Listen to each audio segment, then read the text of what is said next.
क्या? चलो देखो देखो हम लोग देखे थे कहाँ तक?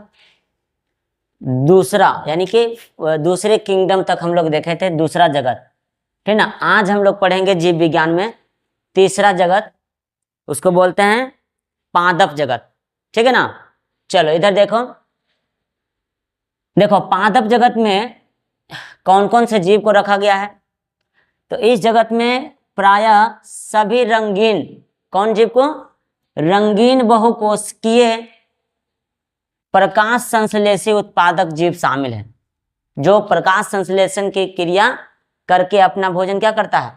बनाने का काम करता है। जैसे क्या हो गया? शैवाल हो गया, मौस हो गया, पुष्पीय तथा अपुष्पीय बीजीय पौधा हो गया। ठीक है ना। ये सभी किस में रखा गया है? पादप जगत में। उसके बाद है कवक जगत, चौथा जगत। ठीक ना। इसमें यूकैरियोटिक, किसको? यूकैरियोटिक परपोषी जीव शामिल होते हैं। ठीक है। करा जिनमें अवशोषण द्वारा क्या होता है? पोषण होता है। पोषण इसमें किसके द्वारा होता है? अवशोषण के द्वारा होता है। ठीक है। देखो इसमें कुछ नोटेशन पॉइंट है। ये परजीवी तथा मृतजीवी होते हैं। परजीवी और मृतजीवी होता है। परजीवी जो दूसरे जीवों पर क्या करता है? भोजन के लिए निर्भर रहता है। मृतजीवी मतलब जो मृत जीवों से अपना भोजन ग्रहण करता है। दूसरा पॉइंट में करा इसकी कोशिका भित्ति काइटिन की बनी होती है। काइटिन क्या होता है? पॉलीसेकेराइड होता है। देखो काइटिन के बारे में यहाँ पे बताया गया है। काइटिन एक जटिल कार्बोहाइड्रेट, ठीक ना, पॉलीसेकेराइड है जो एन एसिटाइल ग्लूकोसामाइन नामक शर्करा से बना होता है। ठीक है ना। यह प्रकृति में पाया जाने वाला दूसरा सबसे प्रचुर मात्रा में पॉलीसेकेराइड है, जो सेल्यूलोज के बाद आता है। किसके बाद आता है? सेल्यूलोज के बाद आता है। देखो कोशिका भित्ति क्या चीज की बनी होती है? सेल्यूलोज की बनी होती है। ठीक ना। और सेल्यूलोज के बाद जो दूसरा पॉलीसेकेराइड है वो है क्या? ये है काइटिन है। कौन है? काइटिन है। कई जीवों जैसे झींगा, केकड़ा हो गया, कीट हो गया, बाह्य कंकाल में और कवक की कोशिका भित्ति में, कवक की कोशिका भित्ति में पाया जाता है। अब देखो यहाँ पे ये जो काइटिन होता है वो एक्चुअल में होता क्या है? तो हम लोग केकड़ा देखते हैं, केकड़ा के जो सबसे ऊपर वाला भाग काड़ा काड़ा होता है ना, वो काइटिन होता है।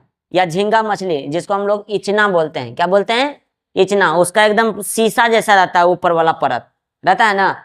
या कछुआ, कछुआ के ऊपर वाला परत काड़ा जैसा रहता है ना, तो वो बहुत हार्ड होता है, वो दूसरा चीज का होता है ना। ठीक ना। तो झींगा हो गया, केकड़ा, ये जो नॉर्मल होता है जिसको हम तोड़ देते हैं, इससे कड़ा भाग होता है ना, ये किस चीज का बना होता है? काइटिन का बना होता है। किसका? काइटिन का। ठीक है ना। चलो उसके बाद हम लोग पढ़ेंगे पांचवा जगत पढ़ेंगे, एक और बच गया है। क्या है? एनिमेलिया। एनिमेलिया जगत। ठीक ना। इसके बाद हम लोग अभी देखेंगे। ठीक है। चलो देखो लास्ट क्या था? एनिमेलिया जगत। ठीक है ना। 5।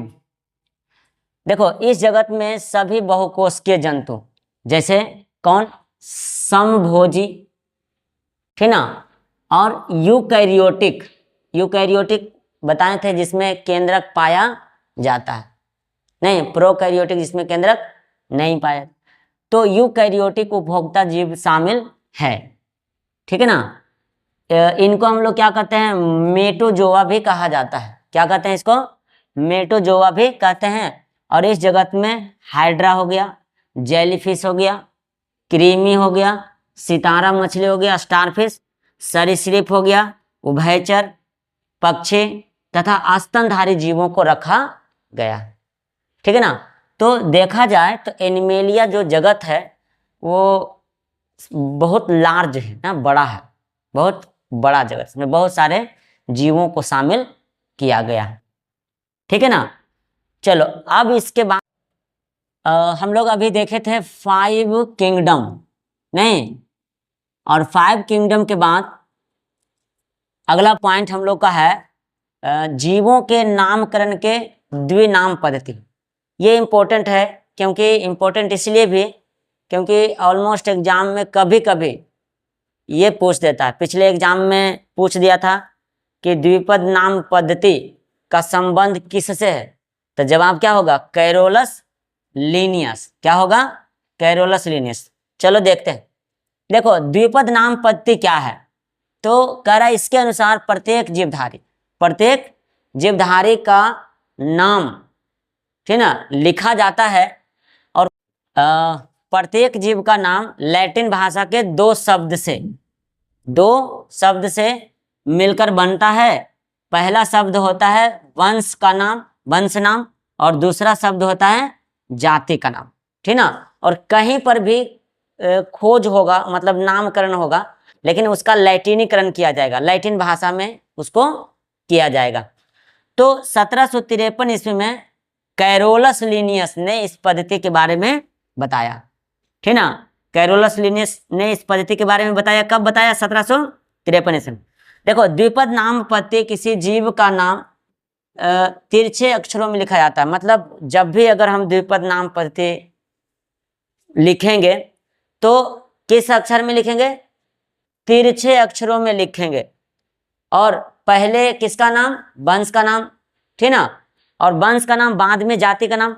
और इंग्लिश में अगर लिखेंगे तो अंग्रेजी के बड़े अक्षरों में वंश का नाम लिखा था, ठीक ना, अंग्रेजी के बड़े अक्षरों में वंश का नाम और जाति का नाम छोटे अक्षरों में लिखा था। जैसे यहाँ पे, अच्छा एक चीज और, वंश एवं जाति के नाम के बाद बर्किकी विद, यानी जो वैज्ञानिक पहले नामकरण किया, नाम दिया, उसका नाम लिखाता है, ठीक ना। जैसे एग्जाम्पल में यहाँ पे इधर दिखाई दे रहा है ना, ठीक है ना। जैसे एग्जाम्पल में हम लेते हैं आम का वैज्ञानिक नाम। किसका? आम का वैज्ञानिक नाम। तो आम का वैज्ञानिक नाम क्या है? Mangifera indica. क्या है? Mangifera indica. मैंजीफेरा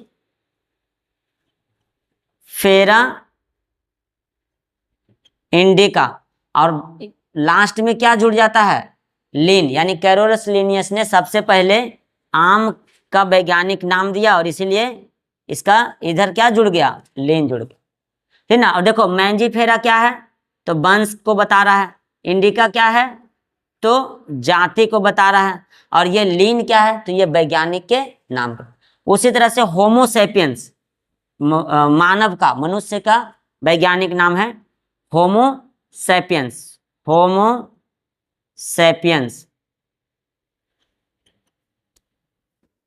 ठीक ना, होमोसेपियंस,